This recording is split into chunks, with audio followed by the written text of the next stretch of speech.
Elon Musk just told a federal judge that being forced to not discriminate against black people violates his First Amendment rights. I'm not exaggerating. That's the actual lawsuit. Your entire attention is on a Chris Brown and Usher stadium tour right now. Meanwhile, Elon Musk is in federal court deciding whether his AI can reject you for your home, your job, and your doctor. This is why we're always missing at the table. The media pushes the concert, and while you're trying to figure out tickets you cannot afford, somebody is in federal court making decisions about your life, with or without you in the room. Same week, the NAACP sued him for running an AI data center in a Black Memphis neighborhood. No permits, hazardous chemicals, people cannot breathe. So let's be clear, he does not want you to breathe clean air at home, and he is in court right now making sure his AI can reject you for your job, your apartment, and your doctor. The law he is fighting, Colorado's. It says AI has to be fair when it decides your housing, your employment, your healthcare. That is the whole law. He sued to block it. Stadium tour in the summer, federal court in the fall. One has your attention, the other has your future. South Africa right now, they have a policy where any international company that wants to be in South Africa, you have to relinquish a part of the ownership to one of our black business owners. That's what South Africa is saying. And of course, Elon and Starlink does not want to abide by that. So now he's saying, oh, I can't be in South Africa because I'm white. No, it's because you're not following the policy. There's many other companies that follow that policy. Now he's saying, oh, it's because they're racist and I'm white and they don't want to do business with me. He's paying his own. The use of the N-word on Twitter has risen by a whopping 500% since Elon Musk took over. A social media research group told the Washington Post that anonymous troll accounts were testing the limit of Elon Musk's new free speech policy, which they say resulted in an almost 500% surge in the use of the racial slur in just the first 12 hours after his takeover. To combat this, Elon said Twitter will be forming a content moderation council with widely diverse viewpoints, and that no major content decisions or account reinstatements will happen before the council convenes. So the question is, do you think this is just trolls testing the limits or a sign of what's to come? Elon Musk's father, Elon Musk, made his bigoted worldview unmistakable. He said the United States is doomed if white people became the minority. He delivered it plainly, with full confidence, with his full chest, as if the stability of this country depends on keeping one racial group in the majority.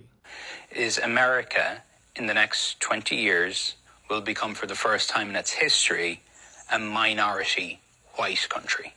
Well, that will be a very, very bad thing to happen. You want to see the U.S. go down? Why? He went further by saying people who accept demographic change must want to go back to the jungle. Oh, you don't like cars and electric cars, and you don't like technology, or what is it? You want to go back to the jungle, or? That line shows exactly how he sees the world. White dominance equals order, and anything else signals decline. If the US becomes a minority white country. Yes. So there's Latinas, there's blacks, there's people from all different races make up the majority, and then, it could be 48% white people. Do you really think the US is doomed if it goes under? Yes, it goes under then. Seriously. When asked about oppression under apartheid, he claimed he never saw any. He dismissed decades of documented violence because his own experience shielded him from it. But so you understand, because the black population was so oppressed under apartheid. Well, we never saw this oppression you're talking about. You never saw it. No, I never saw it. Yeah, because you're white. His comments reflect a long-held belief about race, power, and who he thinks should run societies. You see, if you take South Africa, we have a small white population that projects the European culture, or what we learned from Europe. And oppressed millions of black people. No. For decades. How do you oppress? We gave them work. We fed them. They grew from a tiny little group into a massive group. That's not oppression. That's feeding them. Do you understand? You only grow big if you get fed. You only start at 800 and become 50 million if you get fed. We fed them, for crying out loud. You know, enough with this nonsense. His comments align with the same mindset that allowed white Afrikaners to receive asylum in the United States. That policy treated a privileged group as endangered while ignoring the actual history of who held power and who suffered under it. What Elon Musk is doing to them black folks in Tennessee, I'm going to get to that, but I'm going to explain to y'all a concept I learned in college called environmental racism, and how these folks have purposely put factories, plants, steels, and shit like that around our communities, knowing that it creates all type of smog and pollution, but they don't care because they're willing to always put black people in jeopardy for them to get some of them white profits. And I'm definitely coloring it this way so it makes sense when I get there. So, you know, black people, we always rendered as exposable and disposable. You feel me? Exposable and disposable, like always already. So whatever you need to do to us, you feel me? We little fungible objects. We can be commodified, we can be exploited, we can be whatever, especially in the name of profits. So back to being able to think about environmental racism. No, I'm not saying the land itself is racist, but I'm thinking about the way in which urban development happens, or the way in which black people are situated in particular communities, you know what I'm saying, throughout the country, where, you know, the floodland might, you know what I'm saying, might reach, you know what I'm saying, come through this community. Or, you know, the way in which the air, you know what I'm saying, happens, you know what I mean, it's very dirty. So what's going on with Elon Musk is, y'all know, AI, it requires a lot of water, you know what I'm saying, to stay cool, because, you know, it's a heating system. You know, when we playing the PlayStation and shit, you feel me, and it start getting hot, imagine you just being a big ass, you know, that. So you got to cool it down. They have snuck and been lying about taking generators into this place, to this black community that's been putting off like all type of, you feel me, pollution. I can't think of the word that's putting off right now. I'm doing it off the top of the head. But, you know, not only is artificial intelligence uniquely in this community taking away the clean drinking water, because we have to have that clean drinking water to cool the systems, and I guess you can't use salt water because it's probably corrosive shit. I get to that different video. But right now, while their water supply is going down, their air quality is also being impacted. This is a good example in 2025 of what environmental racism looks like. Hey, y'all gonna take us to the future, though.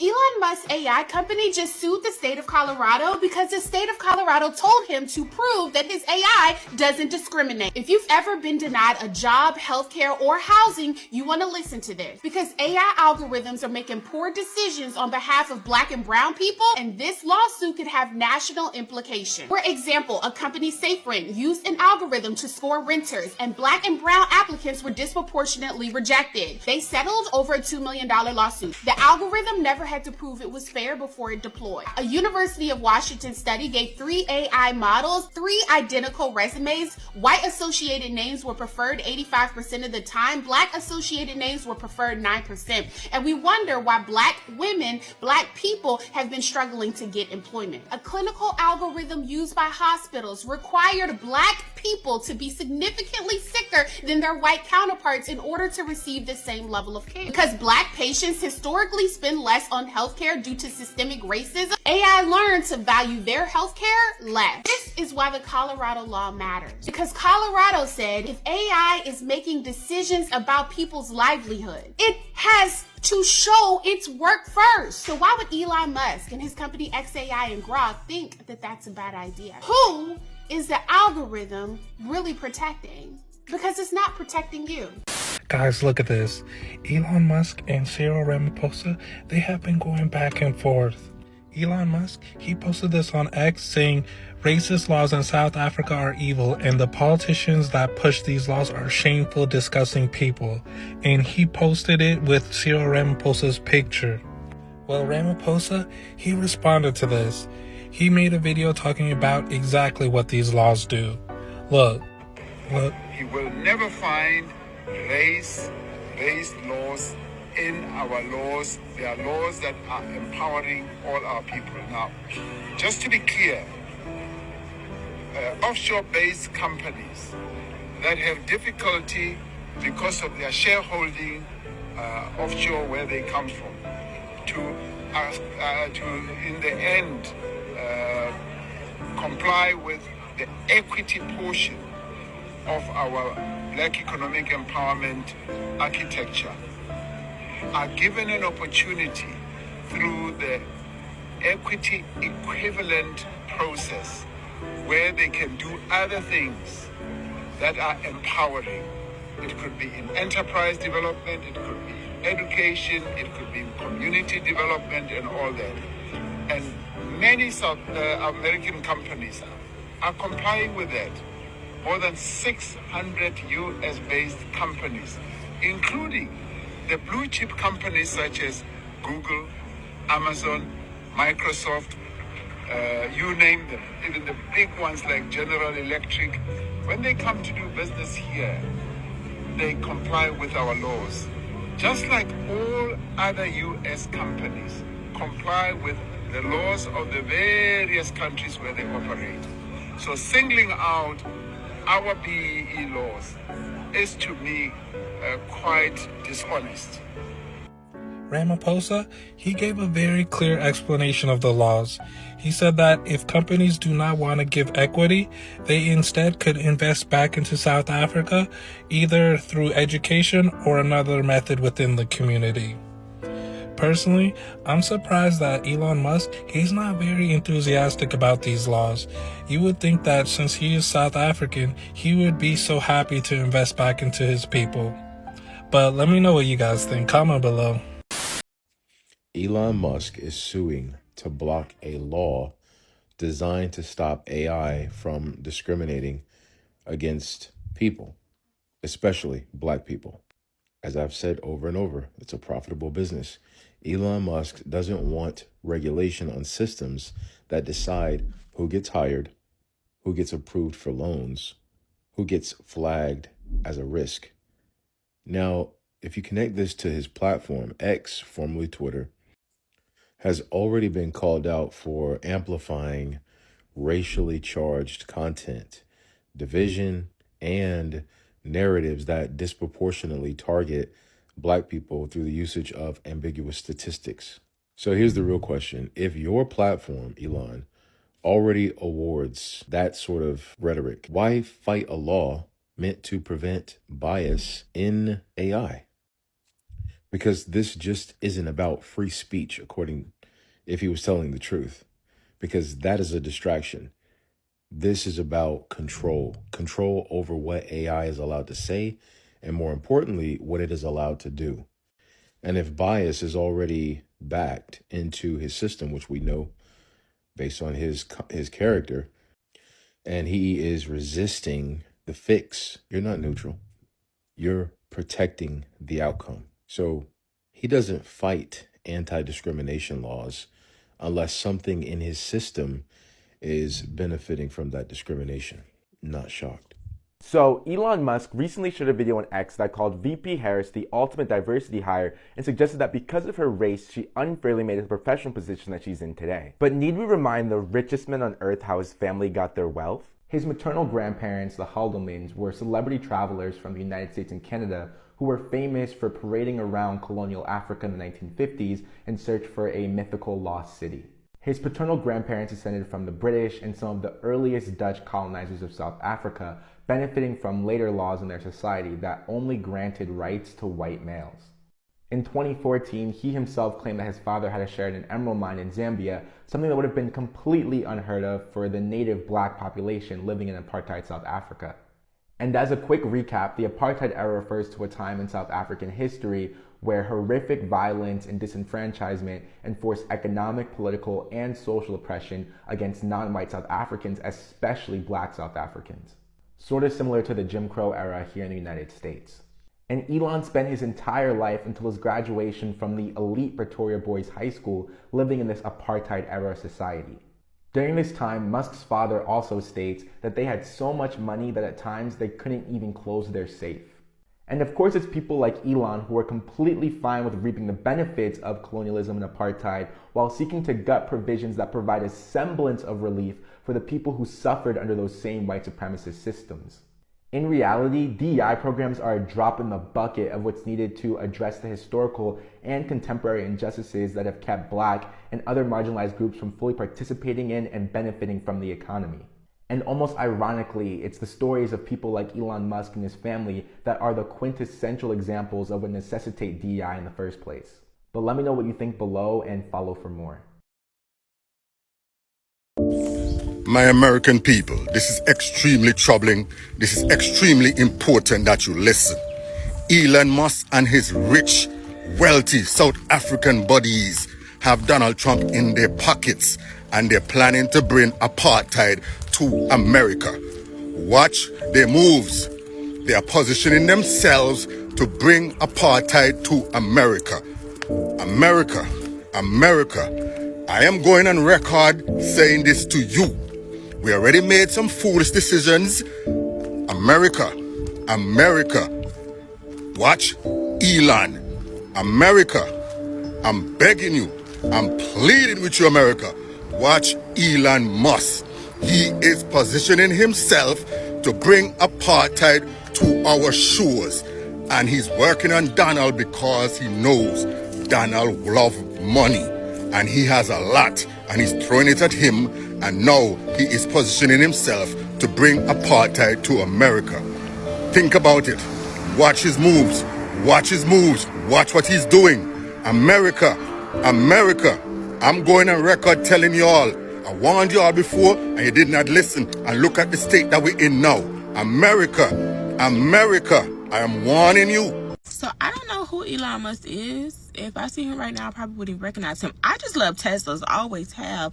Always wanted one. But now I'm so interested to know, how is he racist, or how does he support racism? Now I want to know. Wait, so Elon Musk reported South Africa to Donald Trump? What? Only recently, Trump signed an executive order suspending U.S. foreign development aid for 90 days. And now he has fully suspended U.S. aid to South Africa, citing concerns over land expropriation and treatment of certain groups. But wait, wasn't there a scandal in the 70s with Trump and the U.S. Department of Justice due to a violation of the Fair Housing Act? But I digress. You see why history is so important? On this day, February 5, 1955, over 60,000 black South Africans were thrown out of their homes in Johannesburg under a law called the Group Areas Act. Let's go to Timbuktu. Yes. Once upon an African time, the Dutch arrived in South Africa with belief that whatever they saw they could own. The people who had lived there for centuries were forced off their own land. By 1913, it was official. The Natives Land Act was passed that black South Africans could only own 7% of the land. By the time apartheid fell in 1994, nearly 90% of the land was still in the hands of white South Africans, who made up less than 10% of the population. The new government under Nelson Mandela promised land reform to return stolen land, but decades passed and very little changed. Cyril Ramaphosa has signed a new law, a law that allows the government to take back land without paying compensation. Elon Musk, a billionaire born in South Africa, has criticized the law, calling it openly racist. Oh boy. Some argue that if a land is taken from white farmers, it could cause economic collapse, just as it did in Zimbabwe in the early 2000s. And some are saying history is history and people should move on. But can you move on from something that still exists? The land is still there. The inequalities are still there. The consequences of apartheid are still visible in every township, every poor village, every wealthy estate. If history does not matter, why does the land still belong to the same families who took it generations ago? And if compensation must be given for the land being taken today, then should there not also be compensation for the land that was taken yesterday? This is not just about South Africa. This is about who controls Africa's wealth. I want to say to African leaders, you don't have to keep cowering to threats from foreign powers. How is it that a continent so rich in land, minerals, oil, even human talent still gets threatened with aid? How is it that Africa, the wealthiest continent in resources, remains the poorest in power? When will African governments stop managing poverty and start building prosperity? When will you stop begging for what you already own? Until Africa stands on its own feet, it will always be treated like a child at the world's table, waiting for permission to eat. But Africa is not a child. Africa is the table, and it is time for its leaders to start acting like it. But what do you think? Please vote and share your thoughts below. For more, turn on post notifications now and follow at the Gloria Ayo on all social media platforms.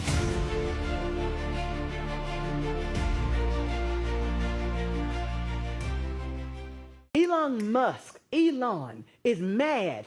He's mad that South Africa won't give his Starlink satellite company a license because he's not black. And just like that, apartheid's poster boy discovered reverse racism. Did y'all hear that? They're saying he just discovered reverse racism. The irony Elon grew up comfy under apartheid, while black South Africans were literally fighting for their lives. Now, when policies try to repair decades of injustice, he calls it a disgrace to Nelson Mandela's legacy. Now, let's be clear. South Africa isn't shutting Musk out for being white. They're requiring equity in a country still healing from legalized racism. He can tweet through it all he wants, but the math ain't mathing, Mr. Musk. We are all descended from slaves. So it's just a question of when. Was it more recent or less recent? That's it. Is this something we want to make part of our constant dialogue forever? Or do we want to say, like, let's just move on and treat everyone according to just who they are as an individual? I agree with you with that. That's the ideal. But what the evidence shows is that that's not what's actually in practice. I think we're doing better than anywhere else. That's true. I agree with that. But that doesn't mean anything. That doesn't mean a lot to a whole lot of people who aren't able to take advantage of the opportunities that you were able to take advantage of, simply because the color of your skin. What advantages did my color of my skin give me? Well, there's an ease that you have in society that many people of color don't. You were able to come to this country voluntarily. There are many people who were not able to come to the country voluntarily. There are people who came here as slaves. For me to come here. And there is a legacy of slavery that still continues on. There's a legacy of racism that still continues on in this country. That's undeniable.